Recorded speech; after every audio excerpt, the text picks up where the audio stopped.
بھائی ایک ضروری اعلان یہ ہے، اصل میں بہت سارے اعلانات ہوتے ہیں۔ جمعہ کے دن میں سلام پھیرنے کے بعد میں اس کے کرنے کا ارادہ رکھتا ہوں، لیکن مسئلہ ایسا ہو رہا ہے، میرے اپنے کچھ دنیاوی کام کے مشغولی کی وجہ سے پچھلے 2-4 جمعہ سے میرا پہنچنا نہیں ہو پا رہا ہے۔ اس وجہ سے ان میں سے سب سے پہلا اعلان تو یہ ہے کہ دیکھو، ابھی ہم لوگ یہ جو مہینہ ہے محرم الحرام کا مہینہ ہے، اور ہم لوگ محرم کے نئے سال میں داخل ہو چکے ہیں۔ چونکہ ہم لوگ انگریزی کیلنڈر استعمال کرتے ہیں، تو ہم میں سے بہت ساروں کو اسلامی سال اور اسلامی مہینے یاد نہیں رہتے۔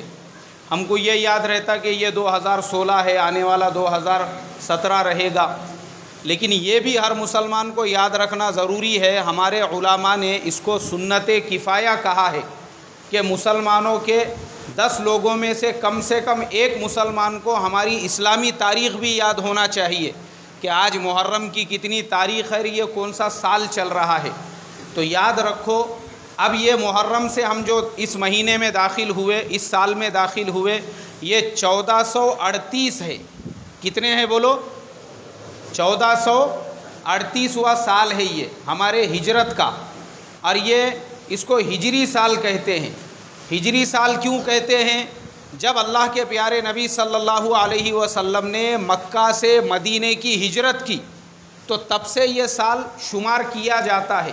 اور ہجری سے کیوں شمار کیا جاتا؟ حضور کی پیدائش سے کیوں نہیں کیا جاتا؟ نبوت ملنے سے کیوں نہیں کیا جاتا؟ اس لیے نہیں کیا جاتا کیونکہ اسلام کی اوریجنل جو تاریخ شروع ہوتی ہے وہ حضور کے مکہ سے مدینہ ہجرت کرنے کے بعد میں۔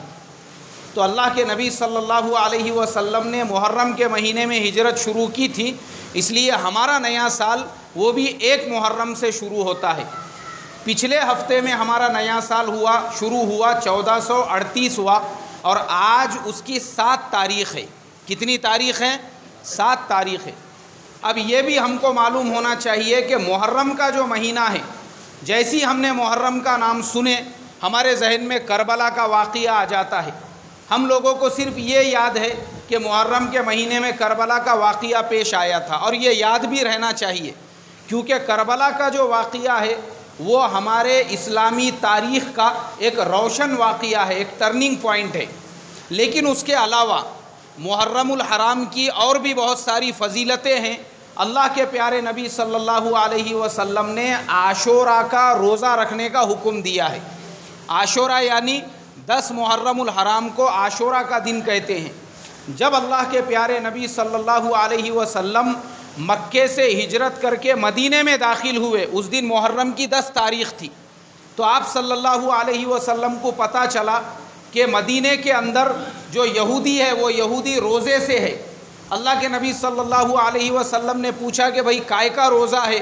انہوں نے کہا کہ ہم کو اس خوشی کا روزہ ہے کہ 10 محرم کے دن اللہ تبارک و تعالیٰ نے موسیٰ علیہ السلام کو فرعون کے عذاب سے نجات عطا فرمائی تھی، تو اس کے شکرانے میں ہم لوگ روزہ رکھتے ہیں۔ اللہ کے نبی صلی اللہ علیہ وسلم نے مسلمانوں کو حکم دیا کہ تم بھی 10 محرم الحرام کا روزہ رکھا کرو، اس لیے کہ موسیٰ علیہ السلام کے خوشی منانے کے سب سے زیادہ حقدار تو ہم لوگ ہیں۔ اور صرف یہ ایک واقعہ نہیں پیش آیا، 10 محرم الحرام کو حضرت آدم علیہ السلام کو اللہ تبارک و تعالیٰ نے جو توبہ قبول کی وہ بھی 10 محرم کا دن تھا۔ اللہ تبارک و تعالیٰ نے نوح علیہ السلام کے کشتی کو جو کنارے پہ پہنچایا وہ بھی 10 محرم کا دن تھا۔ موسیٰ علیہ السلام کی قوم کو فرعون کے عذاب سے جو نجات دلائی وہ بھی 10 محرم الحرام کا دن تھا۔ حضرت سلیمان علیہ السلام نے بیت المقدس کی تعمیر جو مکمل کی وہ بھی 10 محرم الحرام کا دن تھا۔ اور ہمارے حضور صلی اللہ علیہ وسلم مکے سے ہجرت کر کے مدینے کو جو پہنچے وہ بھی کتنے محرم کا دن تھا؟ 10 محرم کا دن تھا۔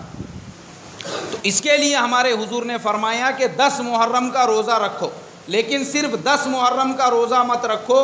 اگر 10 محرم کا ہی روزہ رکھیں گے تو یہودی یہ کہیں گے مسلمان ہماری نقل کر رہے ہیں، اس لیے ان کی مخالفت میں 9 محرم کا بھی روزہ رکھو اور 10 محرم کا رکھو۔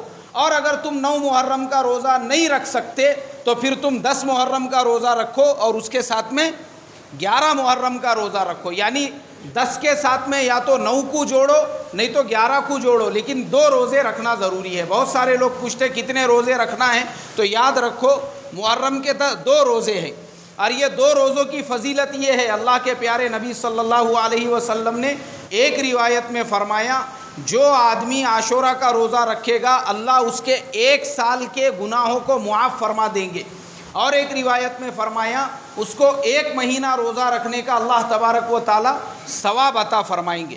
تو اس کے لیے میرے محترم بزرگوں، ہم تمام ہی اس بات کی کوشش کریں، موسم بھی ٹھنڈک کا چل رہا ہے، کوئی بڑی بات نہیں ہے روزہ رکھنا۔